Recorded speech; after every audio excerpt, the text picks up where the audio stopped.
streaming is ruining football. Hey, fuck you, you fucking nerds.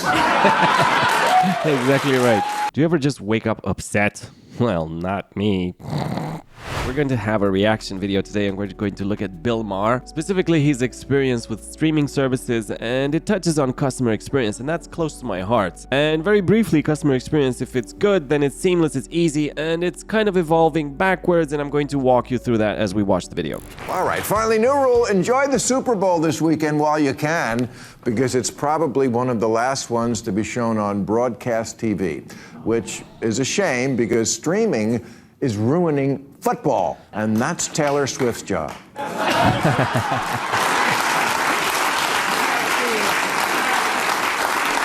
Now, what's so bad about streaming football, you ask? Well, okay, for one, I used to be able to switch between two games in just a second, just 1 second, by hitting previous on the remote.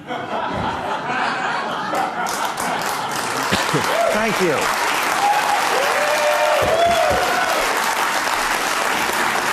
But on YouTube TV, I have to go back to the homepage, go to sports, go to NFL, then scroll across to find the second game you want to check on, wait for the circly thing to calm down. This is such boomer humor, but I emphasize with this, man. Like, there's so many steps. Like, customer experience, it should be like super seamless and easy to use, and 2 clicks and that's it, you're done, you're watching it. But no, it's 12 steps now. I'll tell you, it's easier to switch sexes in America than it is to switch between football games.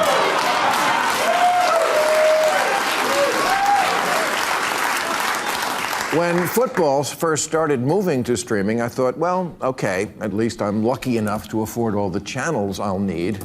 Too bad for you if you're not. Sucks to be you, get a third job. But okay, streaming it is. At least there'll be no commercials. No.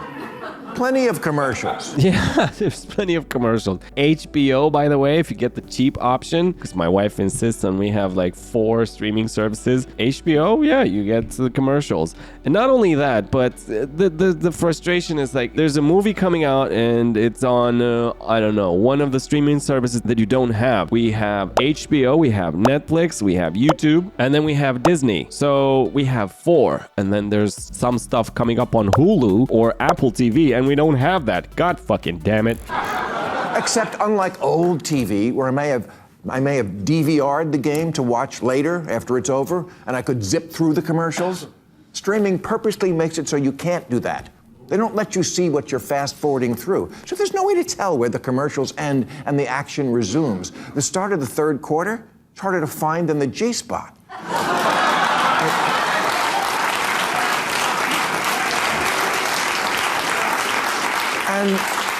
And good luck finding a game a full day after it aired. It's just gone, like an FBI agent who investigated Trump. What I have now is the worst of all worlds. I have to watch it when it's on, I'm paying for it, and I'm still watching commercials, and I can't zip through them. Boy, isn't it great that things are better than the old days when we had to sit through commercials and watch shows right when they aired. Yeah, so much better. I don't agree, it's much better. There's too many clicks. I don't like that. And especially if it's on a streaming service that you don't have, you have to get that. And then you can't opt out because it's never easy. And fuck my life. And lest you think this is only a boomer bitching, no, I checked Reddit. Kids of all ages hate this shit. Yep, 40-year-old millennial with back pain here. I can confirm I hate this too. We all know about AI now, but 6 years ago here, I did a piece about RI, reverse improvement. Yeah, and this is how customer experience is evolving backwards. And I have a few more examples.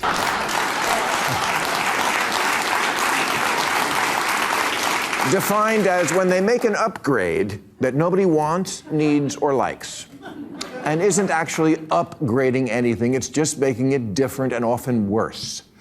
Here's how I used to get my car from a parking valet after dinner at a restaurant.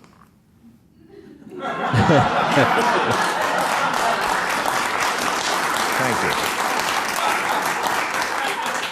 Here's how we do it now. Before you leave the table, because otherwise you'd just be wasting time talking to friends, you scan a QR code, download the app, create a username and password, and then send the money electronically to the valet who's 20 feet away. Yeah, man, this oversaturation of download our app. There's an app for every fucking thing, and I hate it. Everybody wants to snatch your email address so they can email you their stupid offers. Like where I buy my food, do you have the app? Like where I buy some medicine, like I have a cold now. Do you have our app? Like, no, bro, just give me the fucking aspirin and just let me go. Like, don't ask me to get your fucking app. Do you ever just wake up upset? Well, not me. Hey, fuck you, you fucking nerds. Exactly right.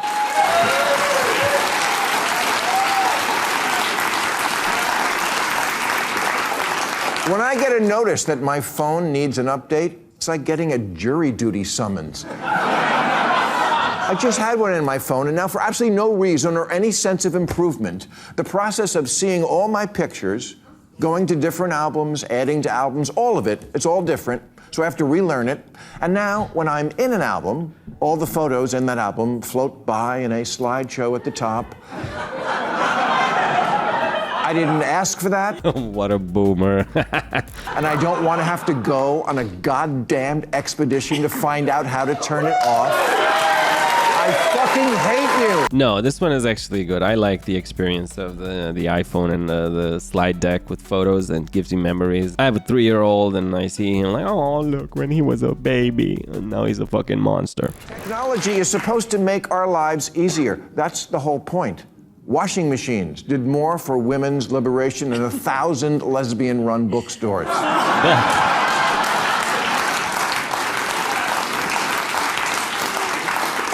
But now Silicon Valley runs the world, and their motto is, if it ain't broke, fuck with it. That's true sometimes, yeah. You know, I get it, you guys. You keep improving things because, well, A, let's be honest, it justifies your job. And B, it's fun for you. I get it. It's what you're good at, tinkering with shit. Other people like girls.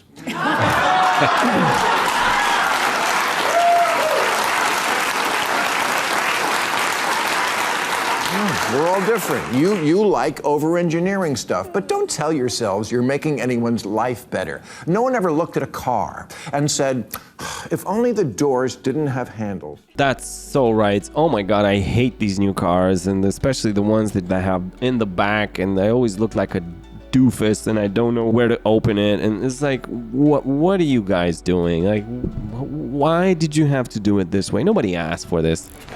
What an improvement now that they pop out now as you approach the car, like your car sees you and gets a boner. Oh. It's so cool. Yeah, so cool now that when you have an accident, first responders can't get inside the car and you die. Yikes. Hey, maybe they'll invent a tombstone so that when your orphan children approach it, it pops out of the ground. Whoa. Good one.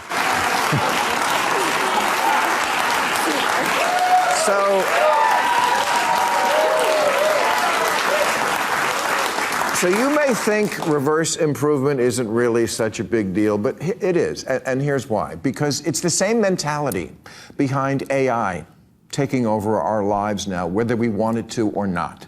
Because our tech overlords do stuff because they can, not because we need it or it's good for us, and they don't care about the consequences. Here in the land of the endless update, if you let one of the jillion cameras at the Intuit Dome scan your face, you can buy a hot dog without ever interacting with a human. Progress. Not progress at all. We are social beings, and whether we like to admit it or not, we crave social interaction and human interaction. So this isolation is no good. I see it with myself. The more time I spend on that fucking phone, the more isolated and the more depressed I become. But anyway, sound like a boomer too. Is it progress that we're moving ever closer to where we never engage with other human beings? Is it good that CEOs used to brag about how many people they employed, but now they brag about how many they're throwing out of work? Mark Zuckerberg says we're approaching the point where a lot of the code in our apps is actually going to be built by AI instead of people. Great, but what happens to coders, Mark? They just wind up on the streets or living in a car. That's what happens. Well, he says they're going to be freed up to do kind of crazy things. Yeah, like starve.